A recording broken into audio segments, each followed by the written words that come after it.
Hello viewers and welcome to today's episode of Disappointed Dragon.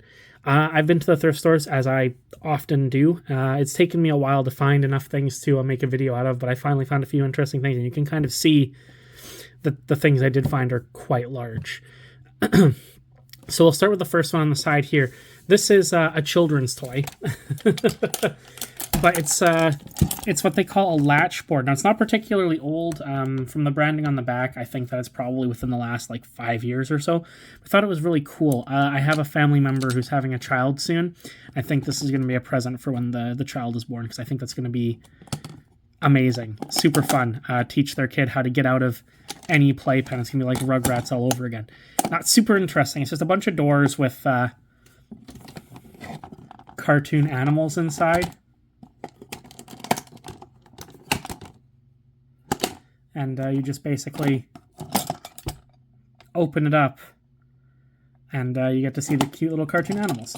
But they're all closed in with a different kind of lock. And you just get to practice opening different types of locks. And it's actually super entertaining even for me because of my little bit of ADD sometimes. So it's super fun. Apparently it's made by someone called Melissa and Doug. I guess they're the company that makes it. And I really like it. I really like this one here. I don't actually know what these are called. Chain latch, I guess. I never had one of these on any of the houses I ever lived in, but super interesting. I like that they're all metal latches. They've got metal hinges. The board itself is like compressed cardboard. So it's sort of wood-like, but not really. This one's also pretty cool, too. This one needs a padlock. I was thinking about getting a padlock for it, but we'll see. No, it's super neat. Lots of fun to play with. Actually, what was really funny is the time before we went to the thrift store, they had a homemade one of these, actually. It was massive. It just had a whole bunch of, screwed-on fasteners and things. It was ridiculous, but super fun. So, yeah, I thought it was pretty cool. Neat thing. Would have loved this when I was a kid. I mean, I like it now. It's super fun to play with. Then we've got the big guy right here. This is Bumblebee. Specifically, I believe it is the Ultimate Bumblebee from 2007. If I'm remembering correctly, he is huge. Not really posable at all, but he is fully electronic. He is missing a few pieces. I think I picked him up for $12 or something like that. He's missing his battle mask. He's supposed to have a fold-out battle mask in his head up here, which you can sort of see. He's supposed to have a battle mask inside that hollow head. But that piece is missing. Otherwise, I don't think he's missing much, besides I think he's supposed to have projectiles for his gun. And the electronics are a little bit messed up. If you turn him on, he thinks he's always in car mode.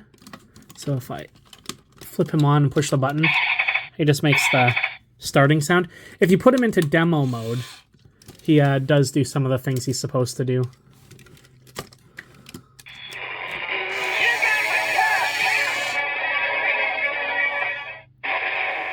Yeah, he doesn't move a lot. I feel like the servos and stuff are probably a little bit messed up. He's clearly seen some heavy play.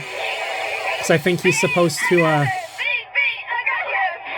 fire blasts and stuff. He's really loud. He is ridiculously loud. I don't know if that's coming across in the video, but loud.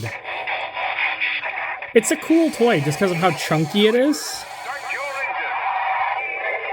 Man, it's loud. So we're going to turn it off. Actually, what was funny is when I found it, it was partially in vehicle mode. So I was trying to transform it, which is really, really difficult because of how old this thing is. The transformation parts are ridiculously hard. I actually don't really want to turn him back into a car because he has those old legs, which some modern Transformers have as well, where the legs, you have to push this button, and then they will collapse and pull out. However, these buttons don't work anymore. So you have to really, really yank on them to get them out, and I'm afraid I'm going to break them every time I transform him. He's really cool. He looks obviously a lot better in vehicle mode than he does in robot mode, but there's just something, I don't know, charming about this big chunky robot. He's such a weird transformation as well. His doors are not actually attached except for the rubber hoses on the back. So I'll turn him around here. There's these two rubber hoses here. And they're the only thing that attach the wings to him. And then you plug them into the back here. And then once they're plugged in, they have little gyros in them that move them up and down when you push the button. but otherwise they're just free fall, and they get knocked off so easily, so they'll just be like hanging like that. So it's a little bit frustrating, to be honest, but I mean, it's a really cool thing. Like, I always look for Transformers when I go to the thrift store, and I haven't found one in such a long time. That I found this guy, and he's just so cool. I mean, this isn't something that I would have ever had as a kid, because my parents would not have bought me something this expensive. I think it was like $60 or $70 in 2007, which, I mean, for a Transformer now is, you know, par for the course, but back then that would have been a lot. I have to look that up and see what his actual price was, but I know he was expensive, and he's really cool. Rubber wheels, and the vehicle mode does look really good. If I wasn't so afraid to break him, I would transform him for you guys, but I'm not going to. I mean, I'll put up a picture of what he looks like in robot mode. Or, sorry, not in robot mode, in vehicle mode. He's just a, what is he, a Camaro? This is where we point out that although I do like Transformers, I'm not a big fan of the Bayverse movies. I don't know very much about them, but some of the toys are just really nice. I do love this guy. He's so big. And what's funny is he's actually the same height as the Lego Optimus I built on the channel a long time ago, so they just kind of stand on the shelf next to each other, which is very charming. All right, so we're down to only one more item for this video. I haven't found a lot of things, but I did find something really cool, and you can actually see it up there. It is a Fisher-Price tape player. I had one very similar to this when I was a kid, and I actually have a recording somewhere of me singing into it. What's the best thing about this is that it has a microphone that actually still works. You just push the button, and it amplifies your voice. I don't know if that's coming across well on the recording, but you can see the power button light up. It does work, and that's awesome. What's really funny about this is that we found it at the store. I believe it was supposed to have a fake tape that went on here that maybe was like a toy version of the tape that you used to record your voice on. But it even had the batteries in it when I bought it. And what is the year on this? 1992. So this might be the similar one to the one I had as a kid. The one I had as a kid actually did not have this type of microphone. I had the one that looks like a more classic microphone that's kind of like the ice cream cone, now that I'm thinking back. But similar idea. And actually, I wonder if a regular tape would just fit. Yeah, look at that. It does. That is so cool. Now, of course, I'll never get the tape off. Ugh, give me my tape back. I need to listen to it. Ugh, don't like that. Doesn't want to give you your tape back. But it does clip them on. So what's great about this is that not only does it work just to amplify your voice, but it is a tape player. So listen to my Conversation Hat mixtape.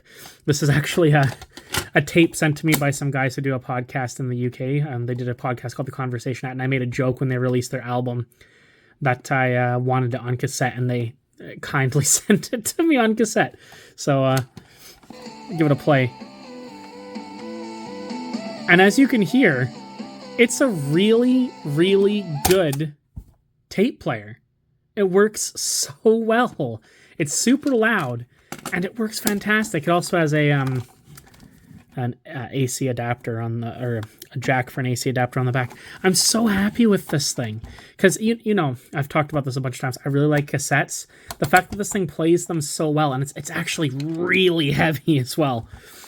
You could break into a building with this thing. It's fantastic. I'm very happy with this.